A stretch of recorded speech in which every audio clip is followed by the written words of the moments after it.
नमस्कार, आप देख रहे हैं न्यूज 18 बिहार झारखंड का डिजिटल प्लेटफॉर्म। मैं हूं शुभे मिश्रा आपके साथ। कुछ ही दिनों में बिहार में विधानसभा के चुनाव होने हैं और इस बिहार विधानसभा चुनाव से पहले सियासी गलियारों में कई तरह की चर्चाएं चल रही है और इन चर्चाओं पर विराम कब लगेगा, कैसे लगेगा, ये तो विधानसभा चुनाव तक ही पता चलेगा या उसके बाद पता चलेगा। और एक चर्चा ये भी हो रही है कि बिहार के सीएम नीतीश कुमार के बेटे की पॉलिटिकल एंट्री तय है। हम ऐसा क्यों कह रहे हैं? क्योंकि नीतीश कुमार के बेटे निशांत कुमार ने पहली बार 8 जनवरी को सार्वजनिक तौर से पिता के साथ स्वतंत्रता सेनानियों को पुष्पांजलि दी।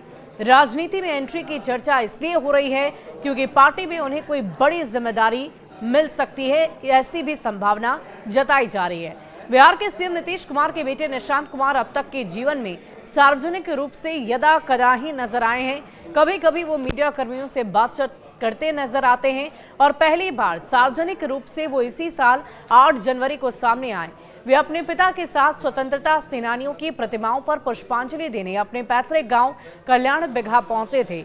मीडिया से पहली बार मुखातिब हुए वे जितना बोले उससे यही समझ आया कि उन्हें जितना बोलने के लिए कहा गया था उतना ही उन्होंने कहा है।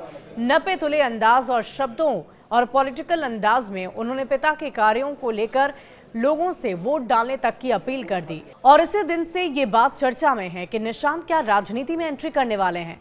और उसके बाद 2-3 और मौकों पर निशांत का मीडिया से सामना हुआ, तब भी वो बहुत ही सधे शब्दों में जरूरत भर ही बोले। और इस समय भी बताया जाने लगा है कि वे कब राजनीति में एंट्री लेने वाले हैं। चर्चा थी कि होली के बाद सियासत में उनकी सक्रियता और भी ज्यादा बढ़ेगी और होली के दिन घोषणा तो नहीं हुई, लेकिन पहली बार निशांत पिता नीतीश कुमार के साथ सीएम आवास पर उस दिन लोगों से मिलते जुलते नजर आए। नीतीश की ही तरह जेडीयू नेताओं से उनकी मुलाकात हुई, सरकारी अधिकारियों से मुलाकात हुई और इतना ही नहीं, पार्टी के बड़े और दिग्गज नेताओं को भी उनसे मिलना औपचारिकता से अधिक आवश्यक लगा। जेडीयू के राष्ट्रीय कार्यकारी अध्यक्ष संजय झा और मंत्री विजय चौधरी ने तो निशांत को ऐसा भाव दिया जैसे वो जेडीयू के सीनियर लीडर हों। एंट्री ने पहले ट्रेनिंग, अब आपको ये भी बता दें कि एंट्री से पहले कैसे निशांत की ट्रेनिंग की जा रही है वो भी आप समझिए। निशांत 49 से 50 साल के बीच के उम्र के हैं। सियासी घराने की बड़ी विरासत के बावजूद 15 से 20 साल की उम्र अपनी जिद से उन्होंने जाया कर दी है, वरना उनसे कम उम्र के तेजस्वी यादव और चिराग यहां पर पहुंच चुके हैं। निशांत उससे भी आगे निकल गए होते और इसीलिए कि निशांत मौजूदा सीएम के बेटे हैं, तेजस्वी पूर्व मुख्यमंत्री के, और चिराग पासवान भी अपने पिता की विरासत को ही संभाल रहे हैं। 10 साल के राजनीतिक करियर में तेजस्वी डिप्टी सीएम 2 बार बन चुके हैं तो चिराग पासवान केंद्रीय मंत्री बन गए हैं। लगता है कि निशांत ने अब जिद छोड़ दी है और वो भी दूसरे नेता पुत्रों की तरह सियासत में आएंगे। उम्र के हिसाब से निशांत की समझ तो बड़ी ही होगी, फिर भी पहली बार राजनीति में जगह बनाने के लिए निशांत को राजनीतिक प्रशिक्षण की जरूरत होगी। आनुवांशिक तौर पर राजनीति तो दांवपेच का खेल है, स्वतः उनकी रगों में होंगे। उन्हें जेडीयू के कुछ नेता राजनीति की बारीकियां समझा भी रहे हैं। ट्रेनिंग का तरीका निशांत को राजनीतिक रूप से प्रशिक्षित करने के साथ साथ पार्टी में एक राष्ट्रीय महासचिव की क्या बहुत बड़ी भूमिका होती है और उसका निर्वहन उन्हें कैसे करना है, इसकी भी तैयारी उनके लिए कराई जा रही है। संयोग से वो निशांत के स्वजातीय और गृह जिले के वासी भी हैं। नीतीश कुमार उन्हें आईएएस की नौकरी से राजनीति में लेकर आए हैं। निशांत अपनी समझ के अलावा प्रशिक्षकों से मिले, ज्ञान पर पिता से चर्चा भी करते हैं और अभी तक का उनका प्रोग्रेस संतोषजनक पाया गया है।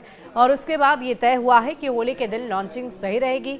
चर्चा है कि होली के दिन वाली परीक्षा भी वो पास कर गए हैं और अब तो औपचारिक घोषणा की तारीखों पर विचार होने लगा है कि किस दिन उन्हें पार्टी में बड़ी जिम्मेदारी देकर उनकी एंट्री का औपचारिक ऐलान कर दिया जाए।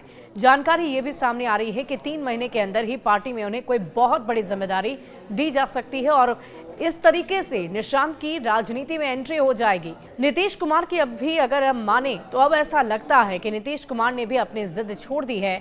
वे तो वंशवादी राजनीति के कट्टर विरोधी रहे हैं, कर्पूरी ठाकुर को अपना आदर्श मानते हैं। उन्होंने जीते जी परिवार के किसी भी व्यक्ति को राजनीति में आने से रोका है। नीतीश कुमार दूसरे समाजवादियों की तरह ही इस बात के पक्षधर रहे हैं कि रानी की कोख से जन्मा व्यक्ति ही राजा नहीं बनेगा।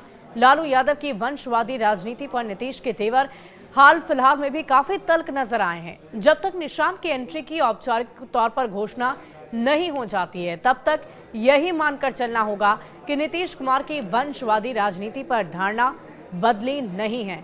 अपने 20 साल के मुख्यमंत्रित्व काल में नीतीश ने भी निशांत को पार्टी पॉलिटिक्स से दूर ही रखा। जिस तरह होली के दिन पिता पुत्र दोनों का अंदाज रहा, उससे संकेत तो यही मिल रहा है कि नीतीश का मन अब बदल चुका है। निशांत जरूरी क्यों है, ये भी जानिए। नीतीश कुमार की उम्र और सेहत को लेकर पिछले कई सालों से लगातार चर्चाएं हो रही है। सत्ता पक्ष के लोग हों या विपक्ष, नीतीश कुमार के स्वास्थ्य को लेकर चर्चा होती रहती है। तेजस्वी यादव तो उन्हें अचेत, लाचार, बूढ़ा और बीमार बताने से परहेज ही नहीं करते। जनसुराज के प्रशांत किशोर भी ऐसी ही बातें करते हैं। नीतीश कुमार की सक्रियता तो दिखती है, लेकिन पहले जैसी ऊर्जा नहीं दिखती। बोलने का उनका लहजा भी थोड़ा बदला हुआ है। उनकी बीमारी के बारे में आधिकारिक तौर पर तो अब तक कुछ नहीं बताया गया, पर कई तरह के बदलाव उनमें जरूर देखने में नजर आ रहे हैं। उनकी स्थिति बेहतर नहीं है और ऐसे में जेडीयू को संभालने के लिए एक ऐसे व्यक्ति की जरूरत है जो पार्टी में सबको स्वीकार्य हो। निशांत को सर्व स्वीकार बनाने के लिए चरणबद्ध तरीके से उनकी लॉन्चिंग कराई जा रही है। नीतीश की रणनीति नीतीश कुमार जानते हैं कि पिछली बार जैसे ही अगर जेडीयू की खराब स्थिति रही, तब भी वे सब पर भारी पड़ेंगे। भाजपा और जेडीयू को पिछली बार जितनी सीटें आई, तब भी नीतीश को खेल करने का मौका मिल ही जाएगा। आरजेडी और भाजपा को सरकार बनाने के लिए जेडीयू पर ही निर्भरता रहती है, यानी नीतीश किंग मेकर की भूमिका में रहेंगे, फिर तो वे अपनी मर्जी की कर ही सकते हैं। भाजपा उन्हें आरजेडी की ओर मुखातिब होने नहीं देना चाहेगी और पिछली बार की तरह कम सीटों के बावजूद सीएम का फैसला नीतीश की मर्जी से ही होगा। शायद यही वजह है कि भाजपा द्वारा सीएम फेज घोषित न करने के बावजूद नीतीश को कोई बेचैनी नहीं है। और तब ऐसा भी हो सकता है कि नीतीश अपने बेटे निशांत को सीएम या डिप्टी सीएम बनाने की शर्त रख दें। भाजपा और आरजेडी की तब उनकी बात मानने की मजबूरी होगी। बहरहाल देखने वाली बात होगी कि सियासत तो संभावनाओं का खेल है और इन संभावनाओं के तहत क्या वाकई बिहार के मुख्यमंत्री नीतीश कुमार, जो वंशवाद की राजनीति करने से गुरेज करते हैं, पिछले 20 सालों से जिन्होंने अपने परिवार के किसी भी सदस्य को सियासत में एंट्री नहीं दिलवाई है, उनकी सक्रियता नहीं नजर आई है, लेकिन अब उनके बेटे निशांत की चर्चा पुरजोर तरीके से हो रही है। पोस्टर पर उनके चेहरे नजर आ रहे हैं।